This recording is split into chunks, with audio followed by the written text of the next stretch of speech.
Well, tonight, President John Dramani Mahama delivers scathing judgment of MPP's economic management as he presents his first State of the Nation address of his second term. I am moved to make a similar purposeful and bold declaration that I, John Dramani Mahama, I will fix the economic crisis confronting our country. We have details as John Mahama declares the state will go after looters, declaring persons implicated in the NSS ghost name scandal with assets of former managers to be frozen. As part of our Operation Recover All the Loot policy, ORA, I've already tasked our investigative bodies to bring the culprits of the National Service ghost name scandal to justice. Such brazen theft of public funds must not go unpunished. We have more from Parliament on top story here, brought to you by Telecel, connecting energies and holy insecticide spray and coil. Enjoy a holy sleep.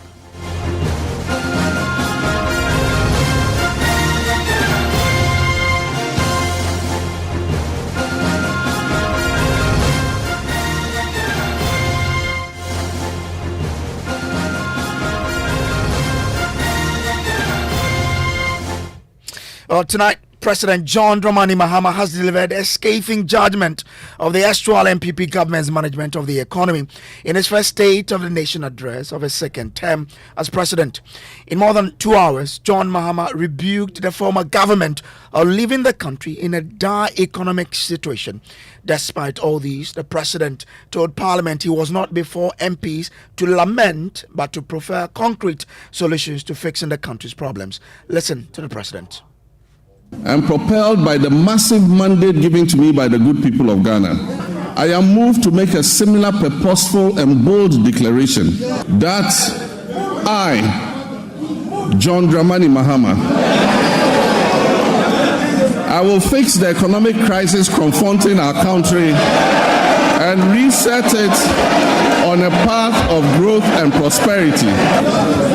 That I will fix the economic crisis confronting our country and reset it on a path of growth and prosperity. My government, working with you and every Ghanaian, will solve the challenges because we have developed the plan with our people's support.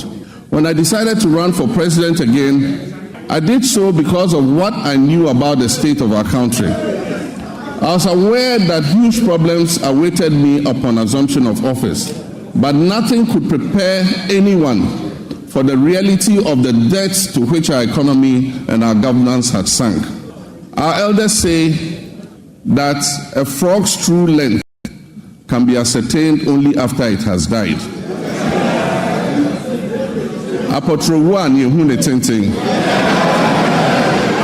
And how right they were. It is common knowledge that our economy is in dire straits, which is putting it mildly, because an initial assessment of the books we have discovered, that our economic problems are much deeper than was previously known. We have inherited a country that is broken on many fronts. The profundities of the challenges confronting us are staggering. We are saddled with staggering debts and glaring signs of almost deliberate and in some cases reckless mismanagement of our resources. Mr. Speaker, not even the restraints of an IMF program were enough for the previous economic managers to exercise prudence in managing our finances. After setting an inflation target of 18% by the end of 2024, the actual outturn was 23.8%. Significantly higher than the threshold agreed with the IMF. The Ghana cedi continued its downward slide, losing 19% of its value against the dollar in 2024. It had already in the previous year lost 27.8% of its value. In addition to the public debt, which amounts to a staggering 721 billion cedis. So that's the former president speaking in Parliament today. Let's bring you our Parliamentary Affairs correspondent, Kojo Asante, because he has been sitting through the proceedings the whole of the day, and he joins me with more from Parliament. Kojo, let's start from the economy. John Mahama mentioned the debt situation. What picture did he paint? Mahama says the current debt stands way above 700 billion Ghana cedis. And in fact, pouring through some of the data that they've had and the kind of information that they really had, it is now that they are realizing how deep a hole the government is in currently in terms of the debt situation. In fact, he also talks about the sinking fund, for instance, that the SONA government talked about leaving a lot of money in it and all that. John Mahama says that SONA government left just a paltry sum of money into the sinking fund, which will be used ultimately to pay debts and all that. Several state-owned enterprises are also in debt, including the ECG, which owes 68 billion Ghana cedis. Ghana Cocoa Board, the hope of cocoa farmers, is also highly indebted. Its balance sheet indicates a total debt of 32.5 billion Ghana cedis, of which 9.7 billion is due to be paid at the end of September 2025.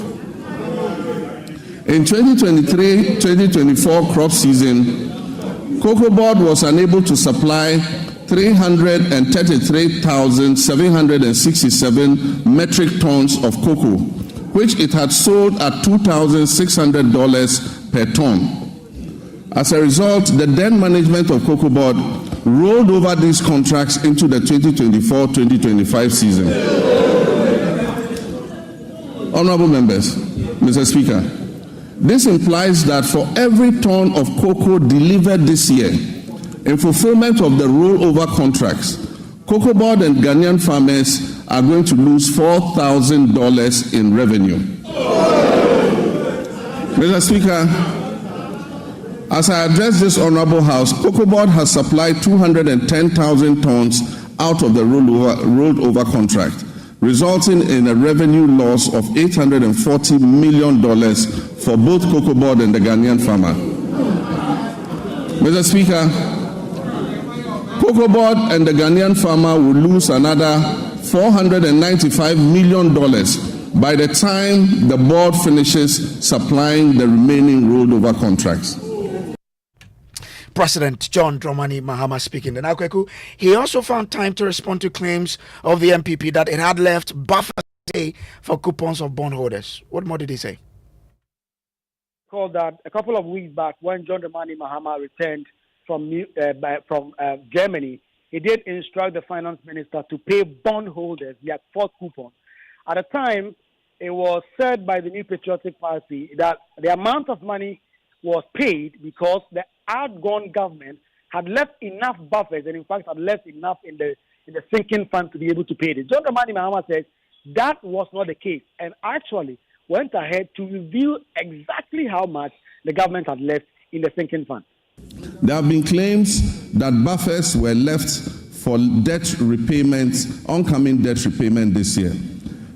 Mr. Speaker, honorable members, let me give you the statement of account for the debt service reserve account, which is also popularly referred to as the sinking fund.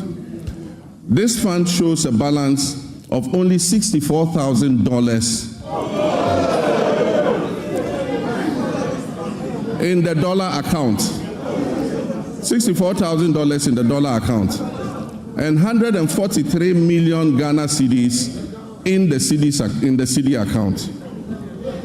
The repercussions of the accumulation of debt and economic mismanagement will require extensive work and sacrifice to repair. In the next 4 years, to put things in context for you, Mr. Speaker, in the next 4 years, our debt servicing will amount to 280 billion cedis. And this comprises of 150 billion for domestic debt and 130 billion in external debt servicing. Our catastrophic debt position has also severely impacted infrastructural projects, that should have been completed. Currently, there are 55 stalled projects due to the default of debt and subsequent restructuring, with a total value of $2.95 billion not disbursed. The stalling of these projects is expected to result in a cost overrun of about 15 billion cedis. Mr. Speaker, notwithstanding this gloomy background, I remain committed to leading this government and taking every necessary step to reset our economy, getting things back on track, and working with the good people of our country to build the Ghana we want. Well, away from the economy, other matters such as the NSS ghost names also found their way onto the president's address. Bring us up to speed on what the president said in relation to that. So this forms a big part of the government's oral agenda, the Operation Recover All Loot. And we know that there is this claim by the Fourth Estate First, which National Security is also currently investigating, that the erstwhile administration added more than 70,000 names on the NSS payroll, which they say has led to the state losing nearly 50 million Ghana cedis every month to private interests. Dr. Mani Mahama says all the persons implicated from the FY government will be dealt with. But first, he has instructed that the persons who are implicated, who are currently on the run, be declared wanted and their assets traced and frozen. As part of our Operation Recover All the Loot policy, ORA, I've already tasked our investigative bodies to bring the culprits of the National Service ghost name scandal to justice. Such brazen theft of public funds must not go unpunished. It is estimated that the criminal addition of some more than 80,000 ghost names could have yielded the suspects over 50 million Ghana cedis every month. Unfortunately, some of these suspects are believed to have absconded from the country already.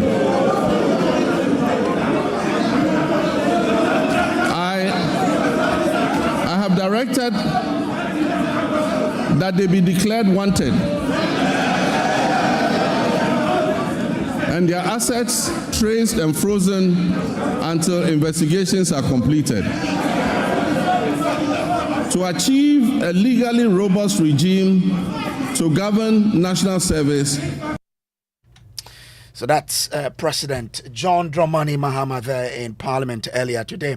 Now, former Finance Minister Dr. Mohamed Amin Adam has been disagreeing with the president's assertions. He says the Akufo-Addo administration borrowed to improve the economy. Went through as a country, not just Ghana, the whole world went through these challenges of COVID, the war in Ukraine. The NDC will not accept that. And even the IMF and the World Bank, they have reiterated the effect of COVID and the war in Ukraine as all over the world. So if you want to look at how we came by these debts, the context is very clear. But it is not just about mentioning the debt figures. You measure debt sustainability, which is what we are working to achieve in terms of your GDP. So number one, you have to ask yourself, the money you borrowed, what did you use it for? The Akufo-Addo government borrowed, but we also used it to increase the size of the GDP by $20 billion. $20 billion is no mean achievement that you have borrowed and you've added to the size of the GDP over 7 years, $20 billion United States dollars. It means that we've used the money well, we've used the money productively, we've used it to build the economy. Secondly, if you also want to look at sustainability, you look at the debt figures as against the GDP. Now, if you look at the indicator of debt sustainability that we left, it was 72% of GDP. And don't forget that it had risen to above 80%. But because of our productive debt management strategy, we brought it down to 72% of GDP. The NDC, when they left office in 2016, what was their sustainability outlook? By the end of 2016, the debt to GDP was 4%. So I'm surprised President Mahama is talking about debt when he handed over 74% of GDP in debt sustainability to the Akufo-Addo government. And this is why we're saying that it is about debts. Every government has accrued debts. Remember, in 2017, when MPP took over, the energy sector alone had a debt of $2.5 billion. Today we are told it's $2.2 billion. 2.5 billion United States dollars. Okay? The road sector had debts. The cocoa sector had debts. But President Akufo-Addo took the bull by the horn. He accepted responsibility. He didn't say because of this debts, he was not going to provide leadership. And this is what I expect President Mahama to do. Now, let's look at the state of the economy. Right. Now, the state of the economy before NDC left office in 2016. An economy that grew at 7.2% in the third quarter. And by the end of the year, when the fiscal data is out, you will see above 6%. Compared to the 3.4% Mahama left office with, the current account balance at the time Mahama left office was minus 3.1%. That was a deficit. Akufo-Addo left office with a surplus of 5.9%. Okay? Similarly, trade balance. He left office in 2016 with a deficit of 2% of GDP. Akufo-Addo left office with a surplus of 4%. International reserves. Mahama left office with about 3.5 months of import cover. President Akufo-Addo left office with 4 months of import cover in international reserves. So that's former Finance Minister Dr. Mohamed Amin Adam. We've been joined on the line by economist Professor Bokping. He is with the University of Ghana School of Business. Prof, I'm grateful to you for joining us here. You understand how the economy really plays out well. You've heard a former finance minister say they added $20 billion to the GDP from their borrowings. The present government is also, and as many people have described the extra government in the past, as engaging in, quote, reckless, unquote, borrowing. What does that really mean if the finance minister says, well, we borrowed, but we added $20 billion to the GDP? Good evening, and good evening to our cherished listeners. It's interesting. The reason I say it's interesting is that the two main political parties, they do these things to each other, okay? Can I take you back to 2017? Let me take you back to 2017. The former president, his first State of the Nation's address, and I quote from the paragraph. Mr. Speaker, I say nothing new or dramatic when I tell this honorable house that the economy of our country is in a bad state. After all, in the run-up to the recent elections, I've said so often and loudly. 6 weeks after taking over the reins of government, it gives me no pleasure to have to say that our worst fears have been confirmed, plus a few additional unpleasant surprises as well. End of quote. This was the former president during his first State of the Nation's address. Fast forward, 8 years or so after, come back to 2025, and I read, quote, it is common knowledge that our economy is in dire straits, which is putting it mildly because after an initial assessment of the books, we have discovered that our economic problems are much deeper than was publicly known. We have inherited a country that is broken on many fronts. The profundities of the challenges are staggering. End of quote. This is Ghana for you. The best people to judge between the two main political parties and the state of our economy has to do with the ordinary Ghanaian. And they couldn't have spoken much louder than they did in the December elections. So if you look at the debt numbers, right, at the time, in 2017, actually, at the time when the MPP was describing the economy as so bad, inflation, the inherited inflation of 15.4%. If you look at debt service to revenue ratio, even public debt to GDP ratio, without debt restructuring, the MPP have debt restructuring to be thankful for what they are leaving behind. Otherwise, it could have been that, it could have been serious. I don't know how to put it. First, you look back, December 2022, we ended inflation with 54.1%. In fact, by the third quarter of December of 2022, our debt to GDP ratio in present value terms was 109% of GDP. The IMF uses a discount rate of 5%. So if you just look at just a nominal debt to GDP, right, you were talking about something in excess of 112%.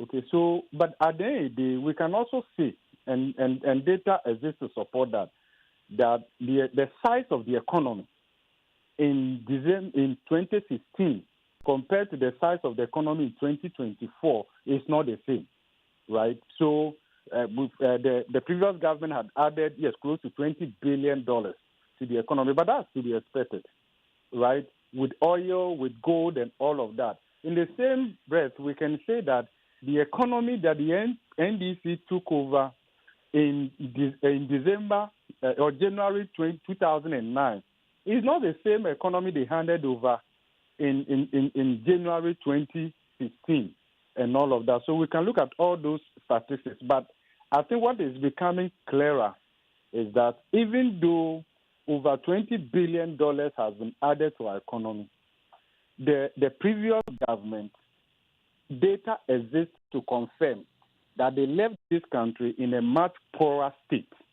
In fact, if you look at the poverty numbers, we are talking about the fact that approximately 30% of Ghanaians are in extreme poverty.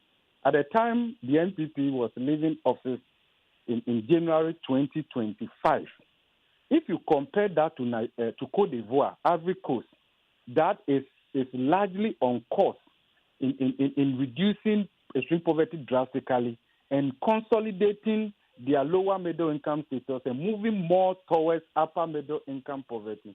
You compare that to Ghana, you can say that we have deteriorated. But Prof, can we compare ourselves to Ivory Coast, which has a lot of buffers, or you say, for lack of a better word, backing from the French government? But it's not only Ivory Coast. So many other countries in West Africa have backings from France. But you can see the difference. When we talk about inflation, that inflation is lower in Ivory Coast compared to Ghana, we are able to isolate the exchange rate pass-through effect, because the exchange rate pass-through effect is not that strong in Ivory Coast because their currency is pegged to the euro and all of that. But when it comes to food inflation and all of that, then what Ivory Coast is doing, lean government and all of that, you cannot credit that to the fact that they are akin to France. No, because in many ways we also benefit from in terms of aid and others also through our colonial lineage and the rest of them. So the fact of the matter is that in fact, much of the disappointment with the NPP had to do with the fact that the expectation was so high. And let me also say, in as much as the former Minister of Finance was saying that they added $20 billion to our economy, let's also put on record that no government has had the kind of revenue and resources the NPP had within the 8-year period. Okay. And with that massive resources at their disposal, we're expecting much and more from them. Okay.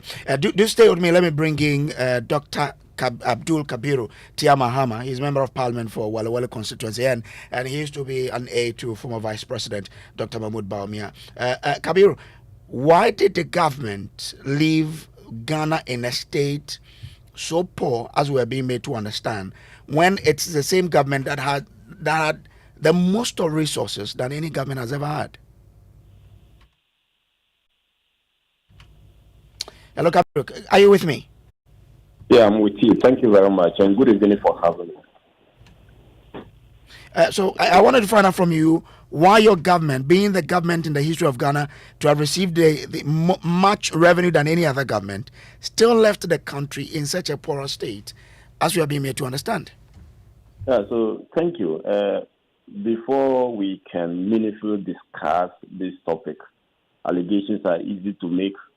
You can castigate, you can say all sorts of things that you want to say about any outgoing government or any present government. It's not backed by any data, it's not backed by any figure.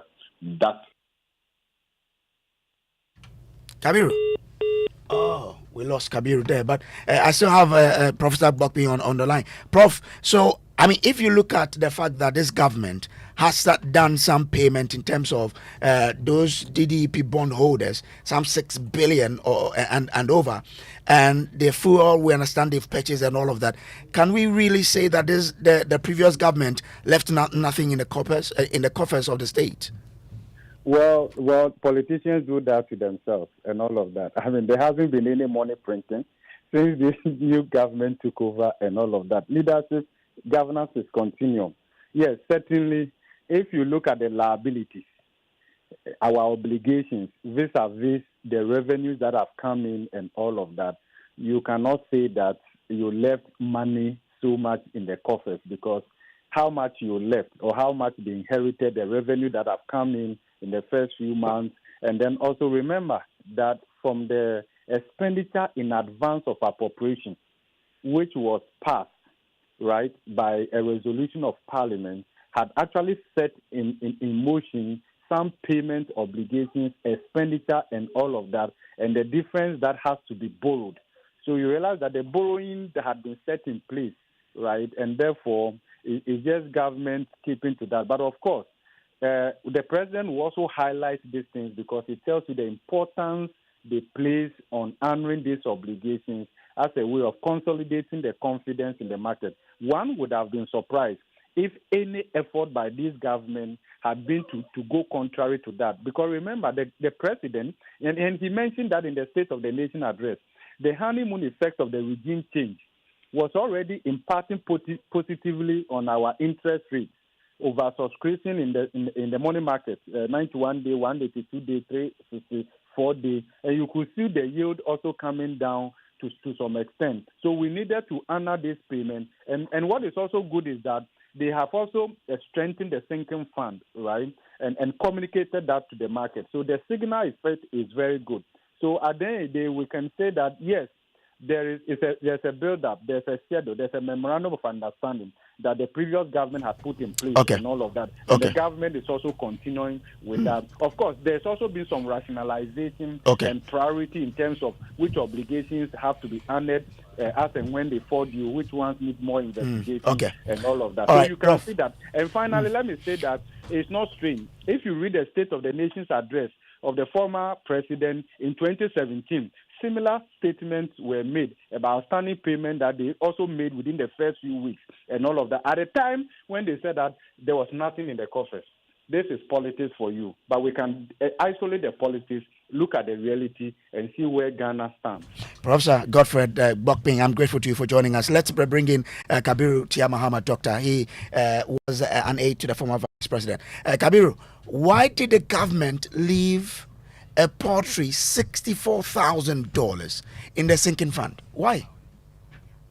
Well, I want to say that a government that wants to carry along the people should not be engaged in peddling falsehoods, should not be engaged in peddling, if you like, unfounded allegations against the predecessor. It is not true that the money left by the MPP government in the sinking fund is $64,000. Now, let me explain. There are different sinking funds. We have the IMF Proceeds Fund, we have the Eurobond Fund, and we have the T-main account. Account 2 with the Minister of Finance, which is the, if you like, the end of year revenue, where the end of year revenue is deposited. So if the president conveniently goes to take only one of the sinking funds, goes to take only one, forgetting that we have the Eurobond Proceeds account, we have the IMF Proceeds account, and the Treasury main 2 accounts, all are sinking funds. That if you have revenue in excess of a cap, you put it into the account. The president is lying to the group of Ghana. He's painting a picture that is not accurate. Okay, so how much exactly did you leave in those funds you are talking about? For instance, in the Treasury main 2 accounts, there is end of year revenue of 3 billion. That is one. 2, we have the 700 million Ghana cedi of excess of the subscription of the Treasury bill that was issued in January. That was not used. It's left in that account. In January alone, a revenue generation of 6 billion was earned to the government due to the late payment in December.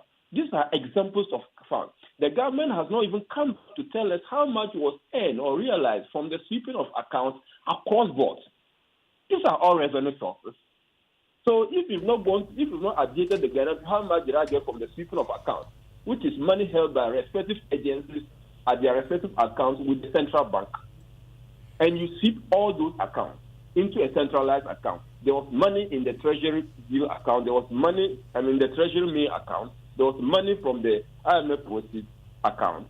And you go to take only thinking fund. Thinking fund is a cap over the stabilization fund. It's only one. Will your side compel the finance minister to bring these realities you're talking about, if indeed they are true? We would engage in the budget debate. We engage in the State of Nation address debate. We engage when we've even asking them to publish the various accounts. If you want the Ghanaian people to believe that you are not telling lies, then publish those accounts. That is one thing. Again, the president lied to the good people of Ghana, stating that they have now resisted. We're with you. Okay, I think we've lost Kabiru there. That's it for the top story here, brought to you by Telecel, connecting energies and holy insecticide spray and coil.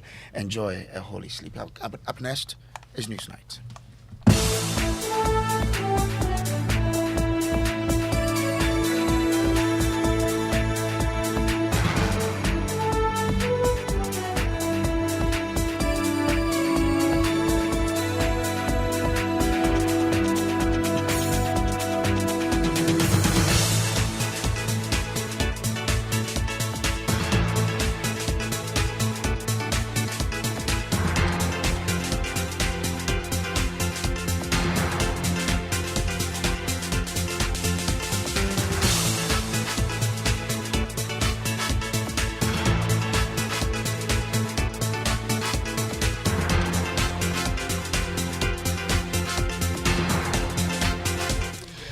Years of joyfulness. Hello, good evening, and welcome to Newsnight. We're live on Joy 99.7 FM in Accra, on Love 99.5 FM in Kumasi, and over 30 affiliates across the country. Coming up, we inherited an energy sector on the brink of collapse and drowning in debt. The words of President John Dramani Mahama as he delivers his maiden State of the Nation address. It was weighed down by unsustainable debt. This unfortunate situation has led to many independent power producers and fuel suppliers threatening to cease their operations. We have details as President John Dramani Mahama reverses the controversial unitization of oil fields in the country as he hopes this will revive the ailing petroleum sector. We believe that this will open the way for an amicable resolution of the issues between Springfield and ENI. And this should make our oil and gas prospects more attractive to investments going forward. Also coming up tonight, President Mahama has directed immediate freezing of all assets of suspects in the National Service ghost name scandal as he warns all suspected persons declared wanted and arrested. Unfortunately, some of these suspects are believed to have absconded from the country already. I have directed that they be declared wanted and their assets traced and frozen until investigations are completed. We've got details as he announces military training for all National Service persons. Newly passed National Service Authority Act 2024, that's Act 1119. We will introduce short military training as part of our National Service scheme. Also coming up, media coalition against illegal mining repetitions the IGP over investigation delays into activities of Akunta Mining and its chairman Bernard Inchibisiago. Meanwhile, a spirited campaign has been reignited against Galamsey as major stakeholders, including the Speaker of Parliament, determined penal measures for implicated MPs.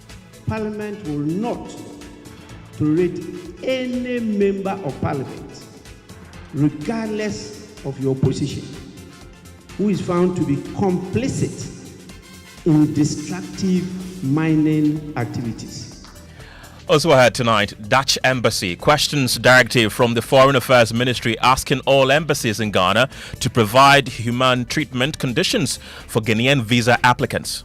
So that is quite difficult for us then to improve our service delivery based on these generic observations, because we don't feel that those generic observations apply to our situation. And coming up in business. Well, still on the State of the Nation address, the President insists that current economic crisis is deeper than they earlier estimated. Let's also hear again from the President, who has vowed to ensure transparency in the funding of the Black Stars and hold the Ghana Football Association accountable. Right, these and more coming up shortly. Remember, you can also join the conversation on our WhatsApp number 055 1111 997. My name is Kenneth Gyasi. I'm Faustina Safo. We'll be back after this.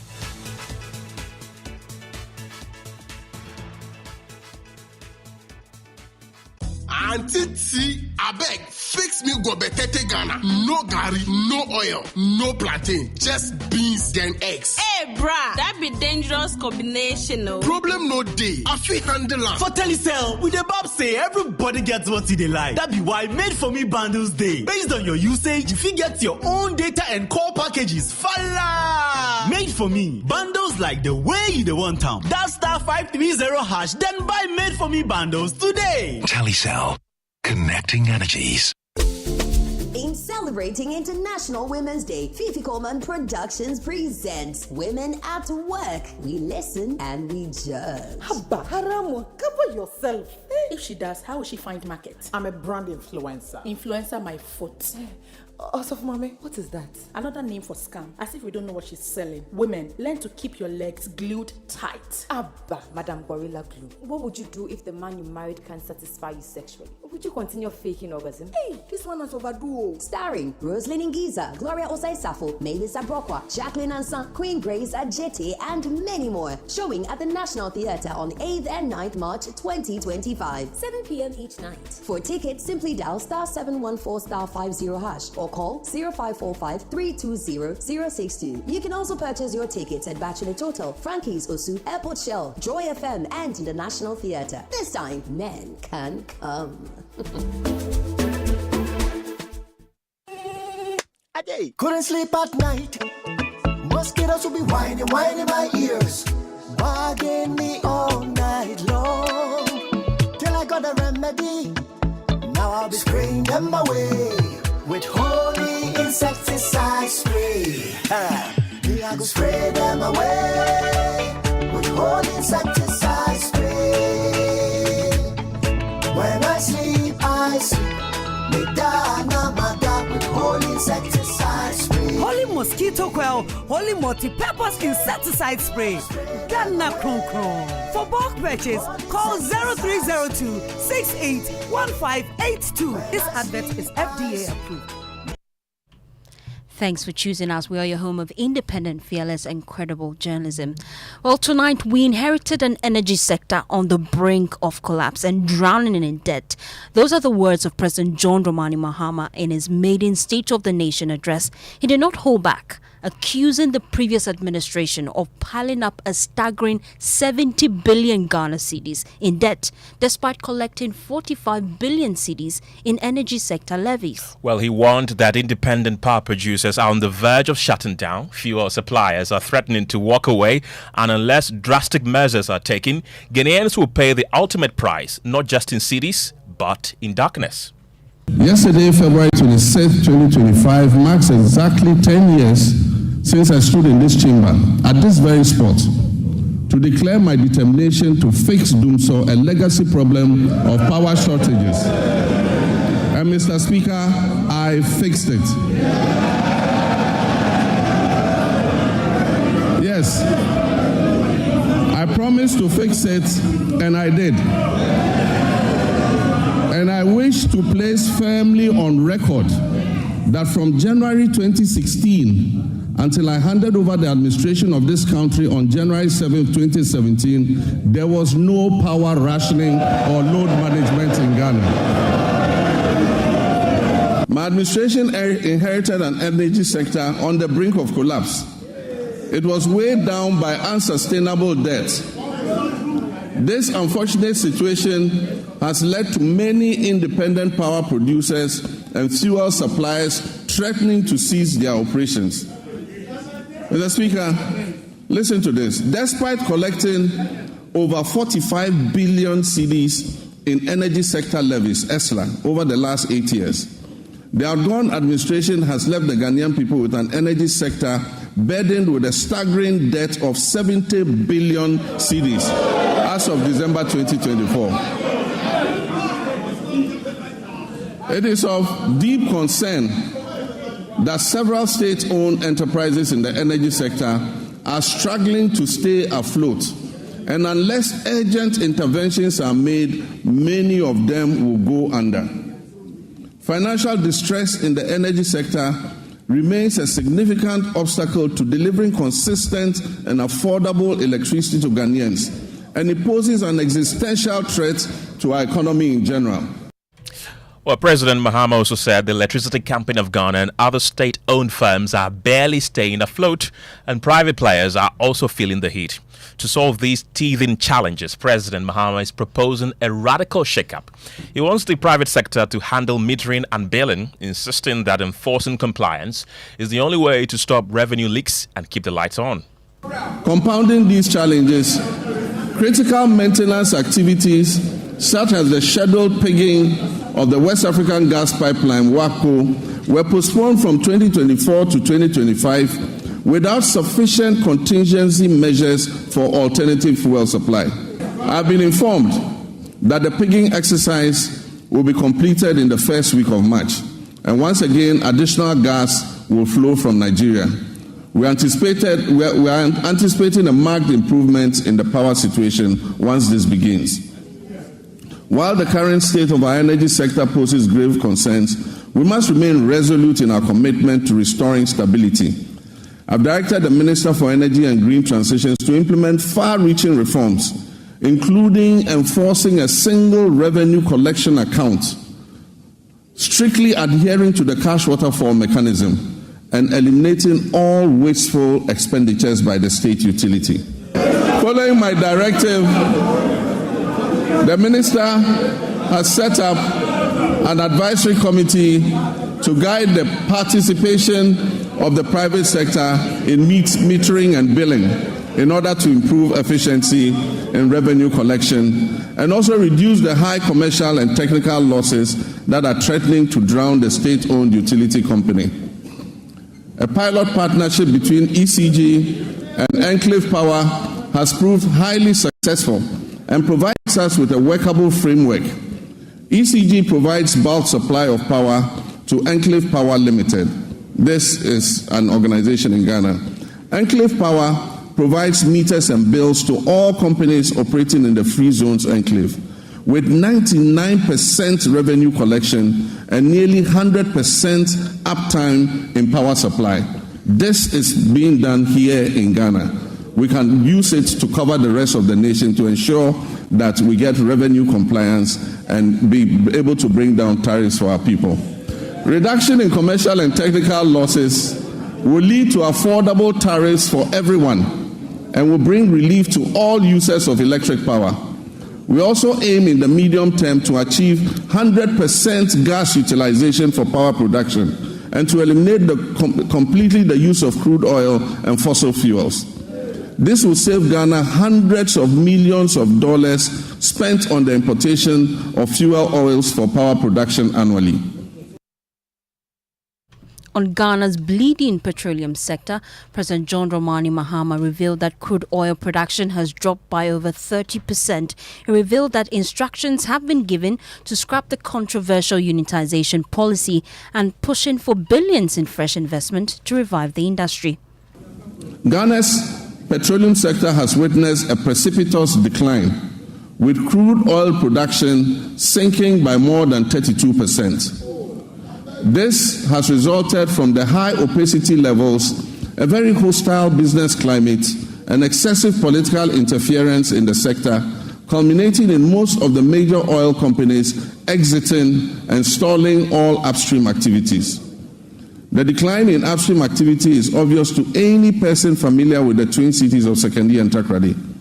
Just under a decade ago, these cities were the bustling epicenter of fabrication, logistics, service activity associated with the upstream oil and gas sector. Unfortunately, my recent visit reveals many shut down facilities and many businesses have packed and left the shores of our country. Hundreds of workers have been laid off and left unemployed.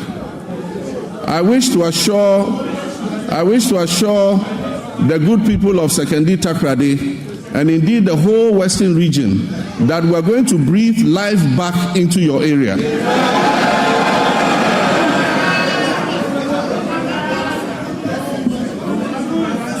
Mr. Speaker, we have already commenced revitalization of our upstream petroleum sector by creating a business-friendly and congenial environment for our partners and other prospective investors who wish to come in. My meeting with the players in the upstream sector have been extremely positive, and we have been assured of substantial investments running into billions of dollars in the very near future.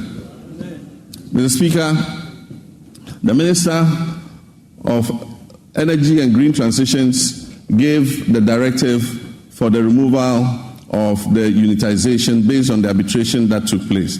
We believe that this will open the way for an amicable resolution of the issues between Springfield and ENI, and this should make our oil and gas prospects more attractive to investments going forward. Well, let's explore this further. Joining me now is Andre Japamesa. He's former Deputy Energy Minister. Thank you so much for your time. I also have Ben Boachi. He's Executive Director for ASEP. Now, I'll start with you, Andre Japamesa, as we look at some of the key things the president has said. He said that you collected over 45 billion cedis in energy sector levies, but you still left behind a debt of 70 billion Ghana cedis. How did this happen under your watch? Let me say good evening to your cherished listeners.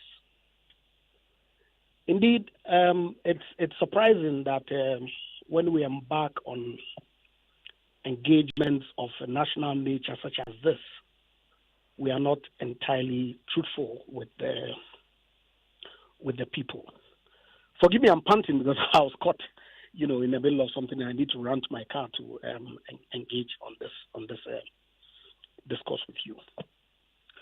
Back of the envelope calculation, using current exchange rate figures, would indicate that every month for the amount of money that government was spending on paying for gas alone on Sankofa in 2017, 2018, the region of about $50 million a month, in itself puts you at some 78 billion Ghana cedi at an exchange rate of 15. Now, look at and so by that back of the envelope calculation alone, the amount of money that you've had to pay for gas payment alone far exceeds how much you've collected in energy sector levies over the period. Now, if you look at the Act, it will tell you clearly the other components that the law was intended to pay for. And so for the former president and now president who's been there before to come to Parliament and put out the statement that suggests that so much have been collected and yet there's so much debt in itself on the payment of gas alone tells you that he was being deceptive with the people of Ghana. Are you saying the president lied? Explain to me why exactly. I've given you that just the simple back of the envelope calculation on energy sector payments, in the gas space alone. Indeed, and in fact, prior to ENI conducting their debottlenecking activity, I believe in 2022, 2023, we were consuming in the region of 180 to 110 million scraps of gas. Now we're doing in the region of, I believe, 250. We had a monthly bill of 50 million, 49. Now, ENI bill alone has increased to about 70 million a month. 17 million a month. If you compute that alone, with today's exchange rates, and I'm not saying that it's been a straight line from 2017, the amount of money that you've paid to ENI alone is in the region of some 76 billion. And so, and of course, there are other components, toll debt recovery, capacity charge payments, and all that. Look, ECG, there's no way that ECG can meet its invoices, even if you collect all the amount of money that it supplies to consumers. Why? Because there's a 35% or so, in fact, it used to be more, as of August 2023, the last computation that was done prior to, at the point where there was some attempt at structuring the cash waterfall mechanism into a tiered system. There was a $1.7 billion debt that was outstanding on ECG's books to IPPs alone. 35% of that was excess capacity payments. And so that is paid for from the energy sector levy. So if you look at the totality of all the obligations that the Akufo-Addo government inherited, in fact, all the totality of the issues that Mr. Mahama himself recognized in 2015, hence enacting the Energy Sector Levies Act to deal with those problems. It cannot be said that by reason of the amount of money that the NPP government collected, vis-a-vis the component of invoices that were being generated within the space, the energy sector was mismanaged. In fact, the Akufo-Addo government, if you assess the issues in its totality, ought to be commended for keeping the lights on over the period up till the time that they handed over to Mr. Mahama. His responsibility, with respect, is for him to continue managing it to ensure that Ghanaians have electricity on a day-by-day basis going forward. Mr. Japabesa, the president actually painted a grim picture of what is happening. He said that if care is not taken and if urgent interventions are not made, most of the state-owned enterprises in the energy sector will have to go. Really, how do you account for your stewardship? But I've given you data. I've given you the reality, okay? We inherited a certain sector, fuel and generation. On the fuel side, there was some take or pay that the government of Ghana had signed with the Sankofa partners that was generating a bill of $50 million odd per month. That is separate and distinct from the cost of generation, which is on the IPP side, and what it is that ECG, which ordinarily ought to generate revenue to pay everybody in the value chain, okay, ought to generate. So right from the get-go, on the fuel side, there was no way that ECG's collections, even if it was collecting 100%, could pay. That was a problem that was recognized by Mr. Mahama when he was president in 2016 or 15, when he passed the Energy Sector Levies Act. That's one. On the generation side, ECG had contracted so much power, excess power, that it needed to pay for. It could not generate the revenue to pay for that power.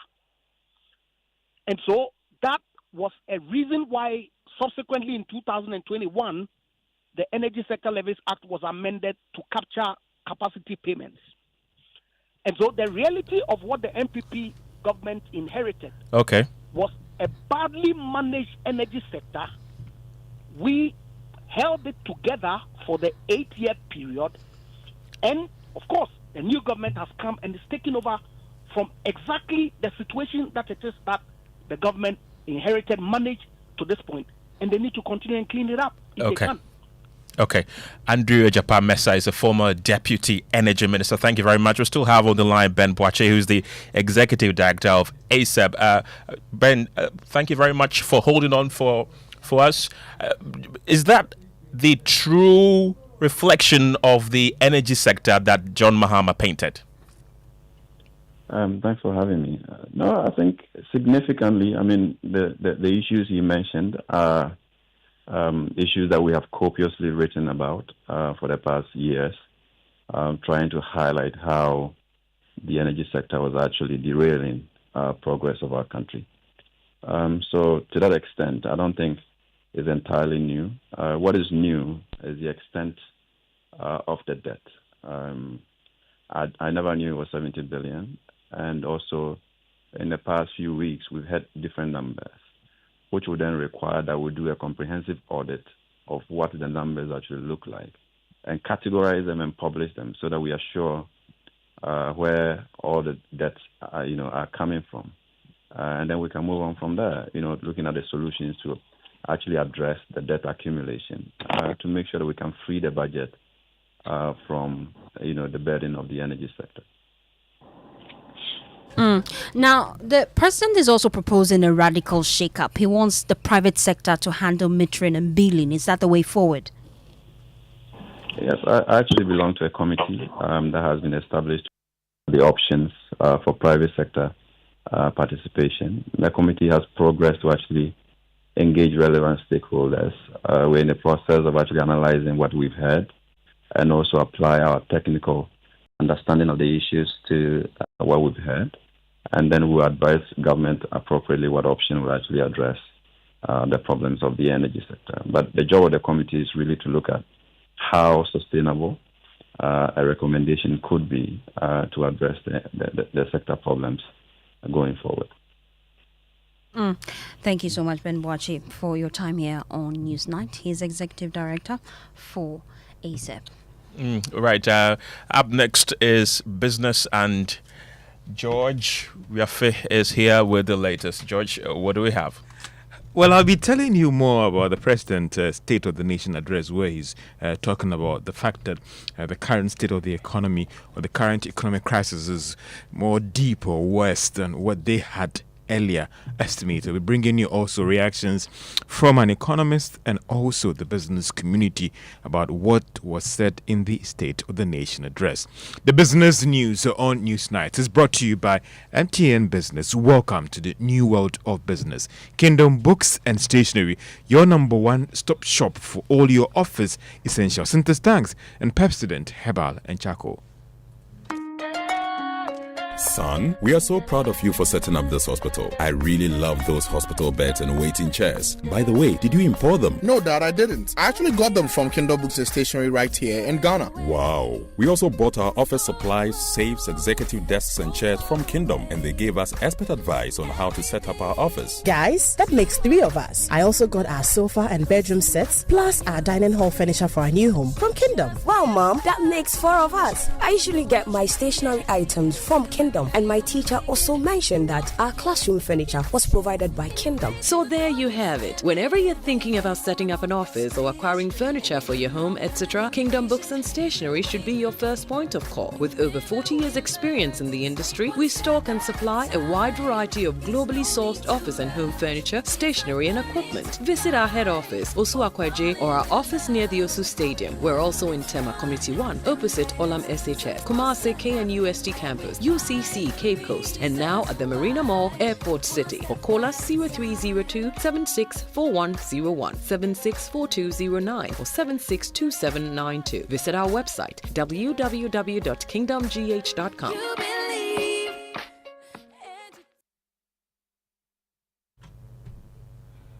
Let's now settle for the details as we look at the State of the Nation address. And President John Mahama has revealed that the current economic crisis and debt stock are deeper than earlier estimated. Now, this, the president says, could take years for the necessary corrections to be done. The president said this when he presented the State of the Nation address in Parliament today. President John Mahama noted that despite this challenge, he's committed to fixing the situation. We'll set the stage for further reductions in the size of future governments. With the inauguration of the Council of State, we can begin appointing the staff of the presidency. I intend to significantly reduce the number of staff compared to what existed under previous administrations. All this is aimed at leading by example in cutting down government expenditure and reducing the budget deficit. The president also added that despite earlier promises, the state of the sinking fund for settling debts was nothing to write home about. It shows a balance of only $64,000 in the dollar account, $64,000 in the dollar account, and 143 million Ghana cedis in the CD account. He also revealed that most of the state-owned agencies like Cocoa Board and Electricity Company of Ghana have been saddled with huge debts. In addition to the public debt, which amounts to a staggering 721 billion cedis, several state-owned enterprises are also in debt, including the ECG, which owes 68 billion Ghana Cocoa Board, the hope of cocoa farmers, is also highly indebted. Its balance sheet indicates a total debt of 32.5 billion Ghana cedis. President John Mahama was optimistic that despite all these challenges, he is committed to correcting the wrongs of the past and putting the economy back on track. Let's do some reactions, and let's first start with an economist, Professor Patrick Asumi, who argues that it might be good for the president to come clean on the economy before asking for some sacrifices from Ghanaians.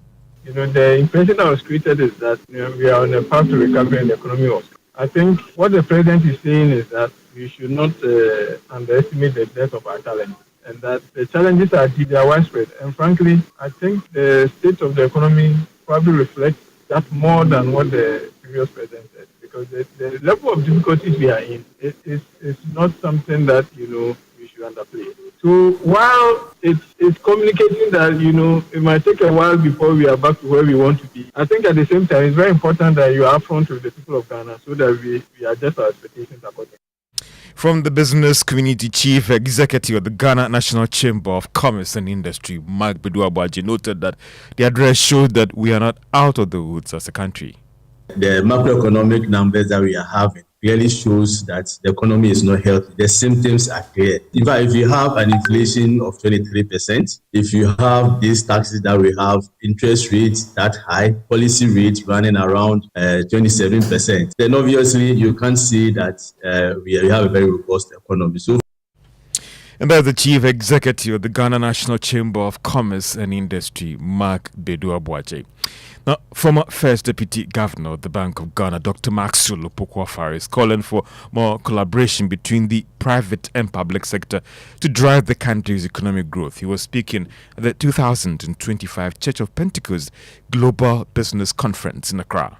Take the government as an individual.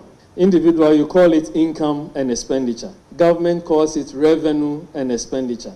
If you are an individual and your total income you get in a month is 100 Ghana cedis, but you list all your expenditures, and you see sometimes you call the expenditure the rigid part and the flexible part. Chairman did a demonstration here.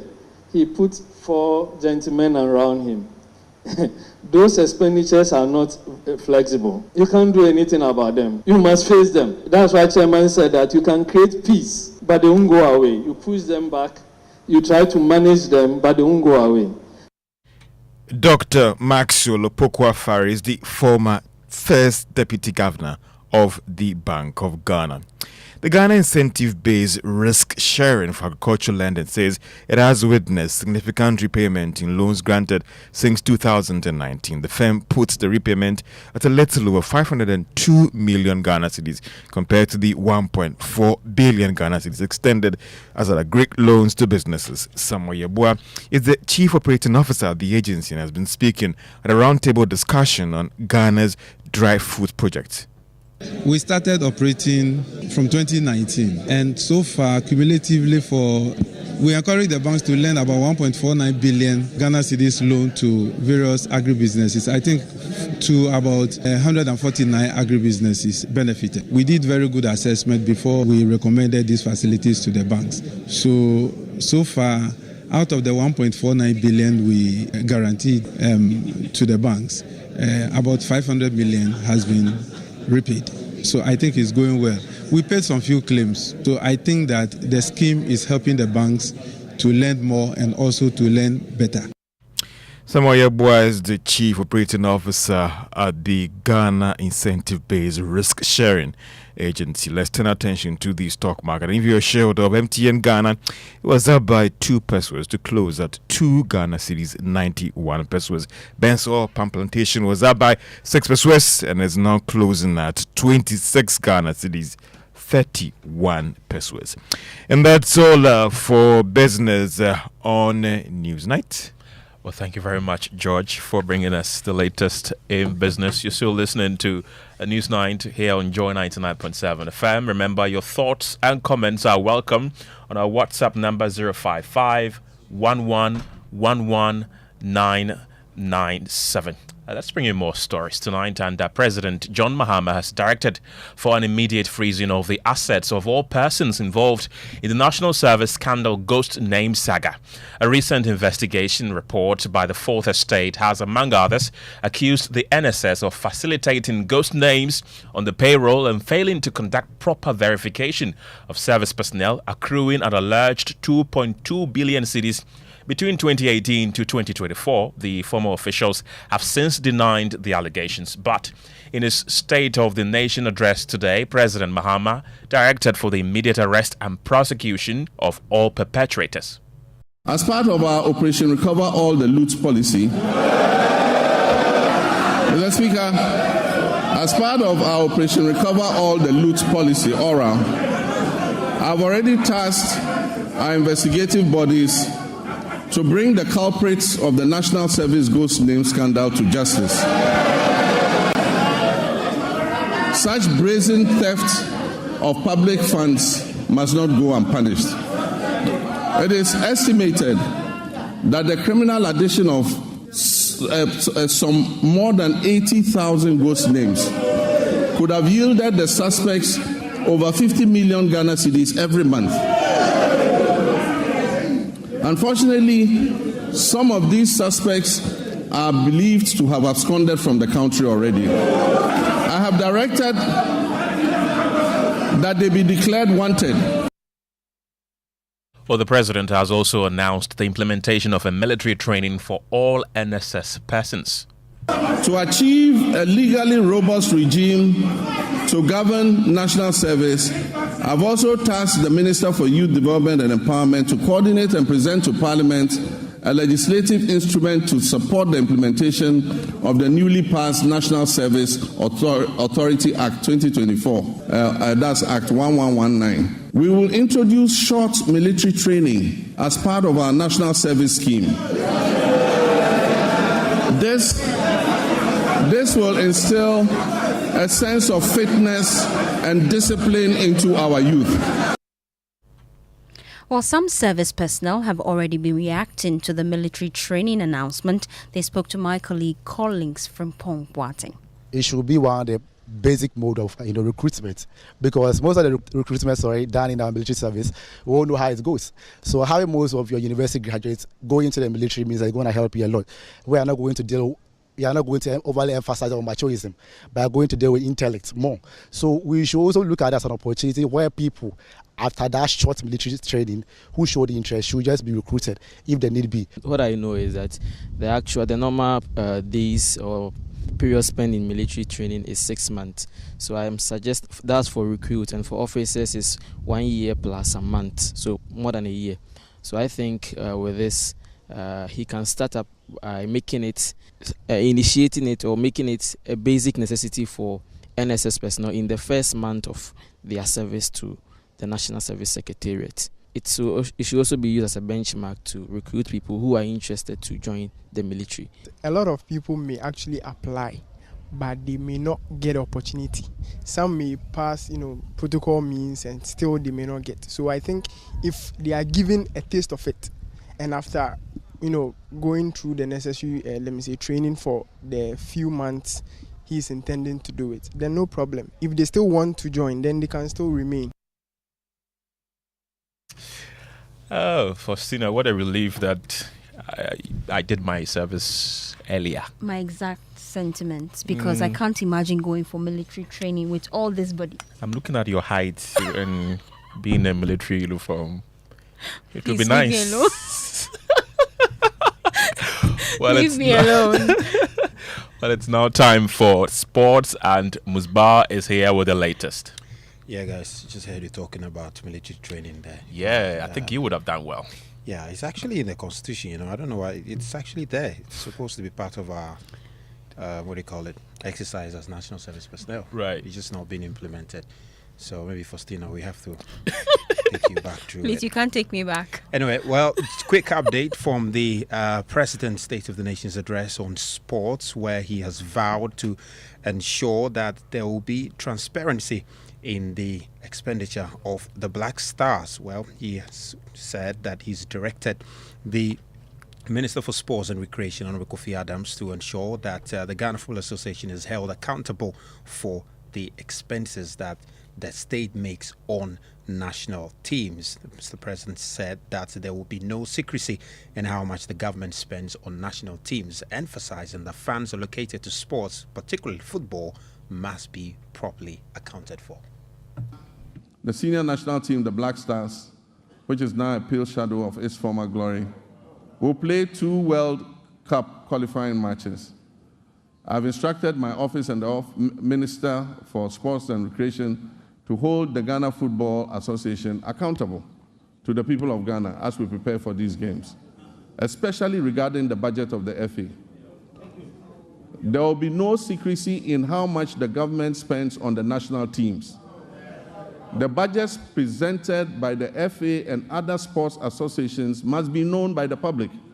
After all, it is the taxpayers' funds that are used to fund these activities. The reduction in government expenditure and waste reduction applies to all sectors of the economy, including the Ministry of Sports and Recreation.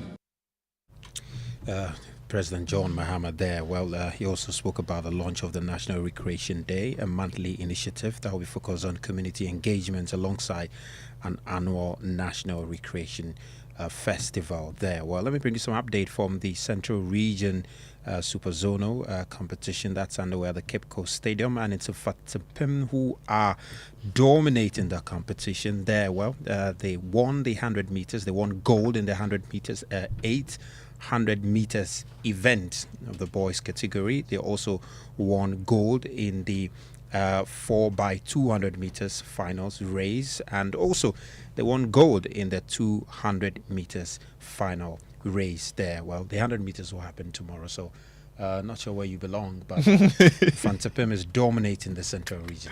My school is not part of it, so I can't relate, unfortunately. That's all right. But thank you very much for bringing us sports. Well, the State of the Nation address has been dominating the headlines today, and outside of the chamber earlier, some MPP MPs have been describing the president's address as being full of lamentations.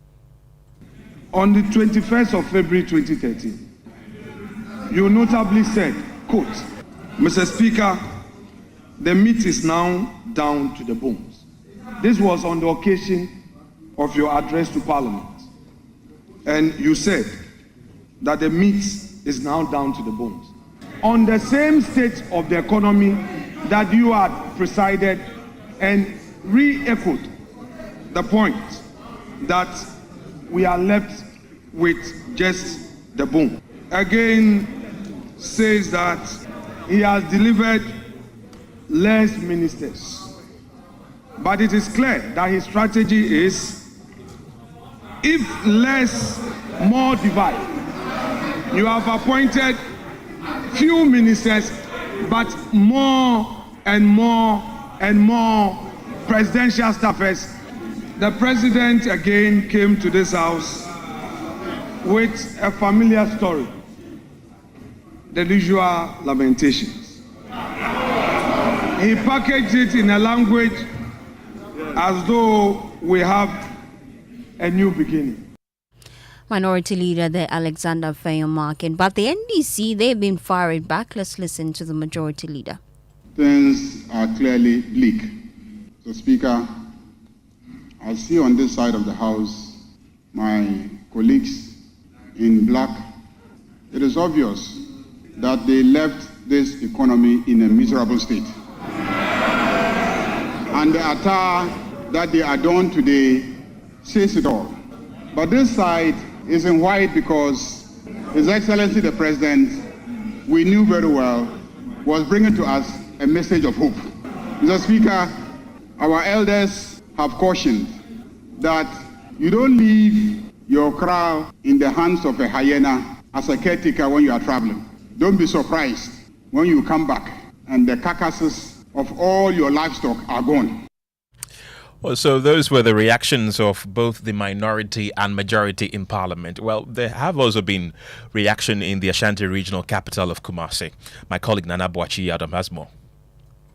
After some hours on the floor of Parliament, President John Dramani Mahama delivered the State of the Nation's address, highlighting the challenges and then the current situation that we are in as a country. He also used the chance to re-echo his promise of resetting the country and also delivering on some of the major promises that he made during the campaign period. Today we took to the streets of Kumasi right after the President's State of the Nation's address to gauge the mood of residents and also listen to their concerns. I would say it's not the true state. It's not the true state. Because before even the address, people came that when he comes, he should just say what it is there. So you can't just come and then say something which is what we are in now. What he came to me, there is something better there. He has to say that one and then say that there is nothing there. So all the promises that he said he's going to do, and now he's saying that due to this circumstance he cannot. I would say it's a lie. Right. So those were some reactions from the public in the Ashanti region. Well, to other stories now, the Media Coalition Against Illegal Mining and private legal practitioner Martin Pebu have repetitioned the Inspector General of Police over investigation delays into activities of Akunta Mining and its boss, Bernard Intribisiako. Now, they are wondering why a prosecution process haven't started against directors of the company accused by the then Lands Minister.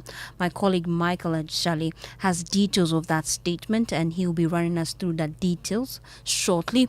We also have joined us on the line the convener for the Media Coalition Against Illegal Mining, Dr. Kenneth Ashigbe, joining us live. Erastus Asare Donko is also on the line. He has done extensive works when it comes to illegal mining, and his documentary actually exposed the activities of Akunta Mining. I'll start with you, Erastus, before I come to Michael for details of that statement. Erastus, are you pleased?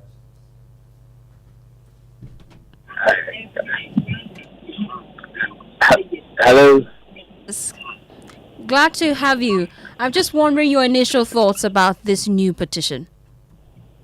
Yeah, so it is in line, and it is shocking that many months after we filed that case, we have not seen any headway in that. It's as if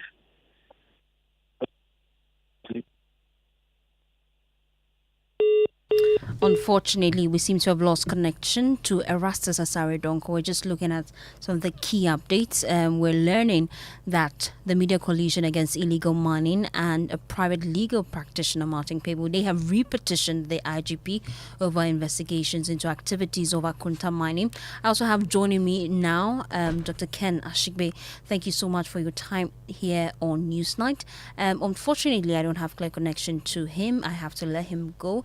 I was earlier engaging Erastus Asare Donko just to get his initial thoughts, because he has gathered comprehensive evidence when it comes to the activities of Akunta Mining. Indeed, he's covered it extensively, and one of the revelations that he's been given to us on his coverage of these illegal mining activities is that he sees politicians embedded into this, and that's the more reason why they don't have the will to, solve this particular menace, though. But let's go back to my colleague Michael Ashale, who has been studying that petition by the Media Coalition Against Illegal Mining. Michael, what have you found?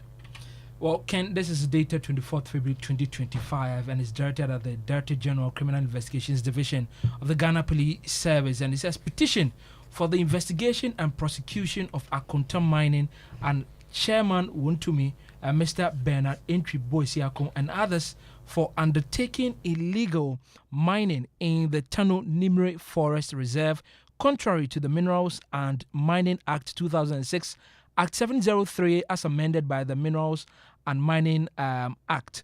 Now, the content of the letter in itself says that we are 2 of 4 complainants who petitioned your good self on 13th October 2022 on the above matter. Since filling the petition, we have not received much update on the progress of investigations, etc., except for a meeting sometime in 2023.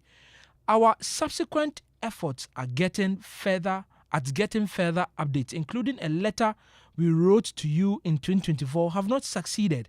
It is our firm belief that this case appears to be unnecessarily stalling.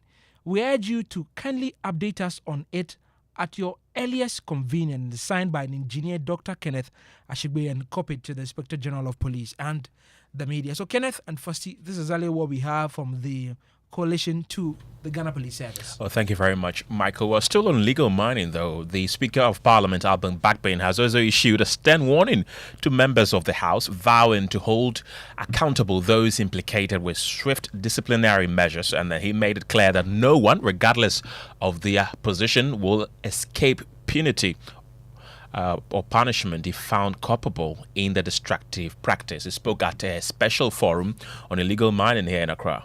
We can no longer afford to turn a blind eye to the devastation that this type of mining has brought upon our lands, our forests, and our water bodies, and in fact, our food crops.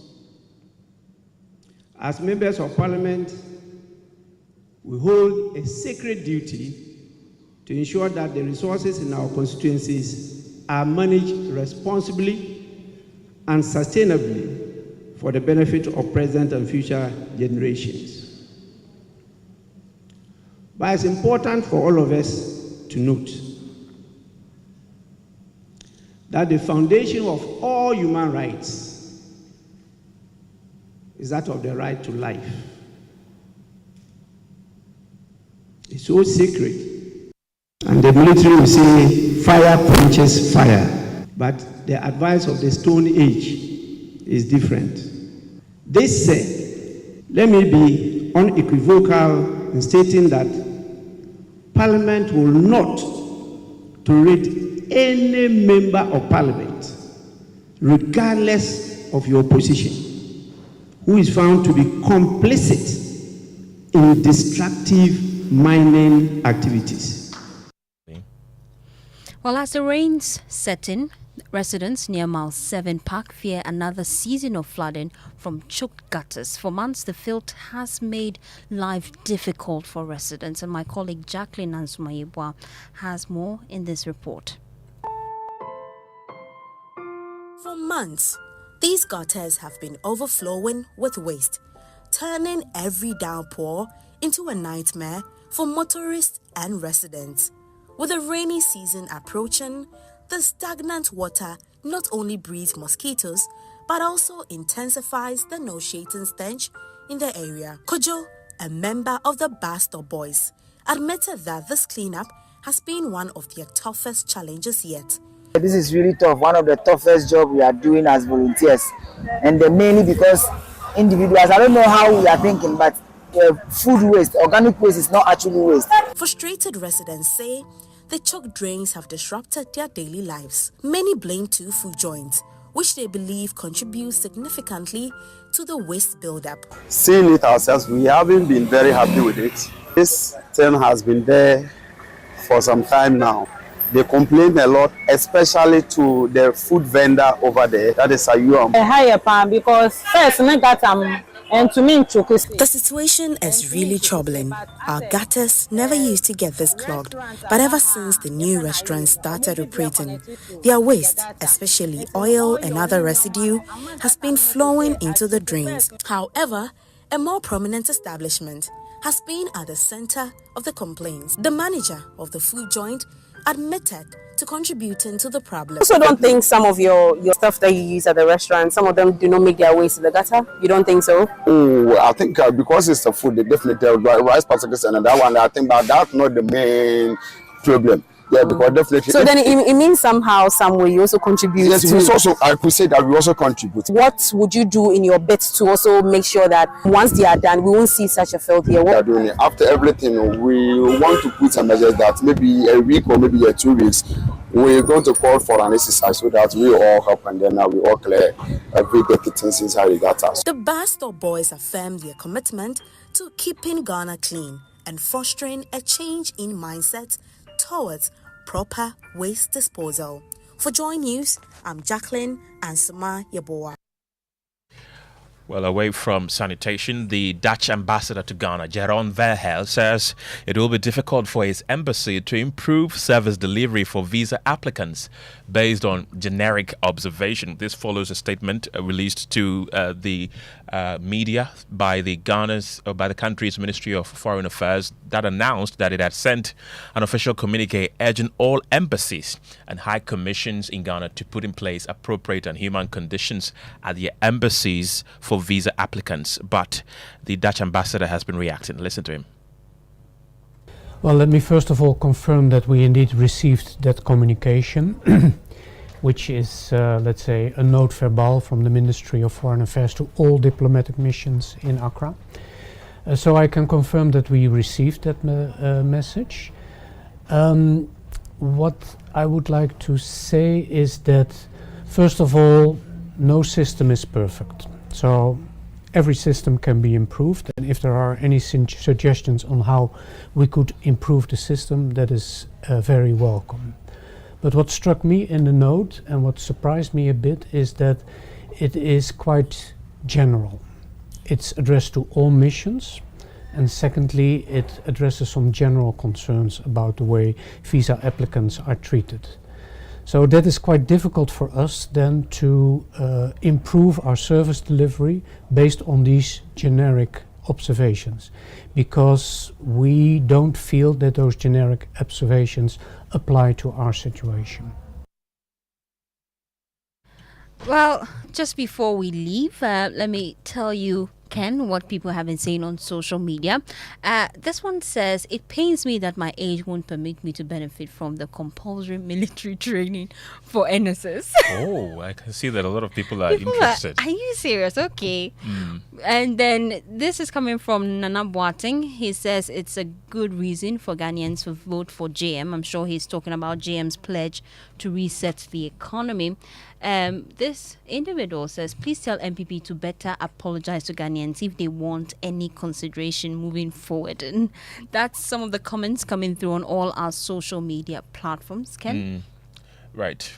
Of course, let me read a few of them. This one says, for the first time in 8 years, we didn't hear about COVID or the Russian-Ukraine war, plus extra marks for clarity of thought and proof of prerequisite knowledge of the entire content taught, equivalent to excellence. He's praising the president on his delivery at the State of the Nation address. But for that's all time will allow us. But before we go, though. Yes, today on Personality Profile, guess what? They will be playing back the conversation with the owner of Rabito Clinic, His Royal Majesty Professor Edmund Daly the 8th. And that's one conversation you must stay tuned in for.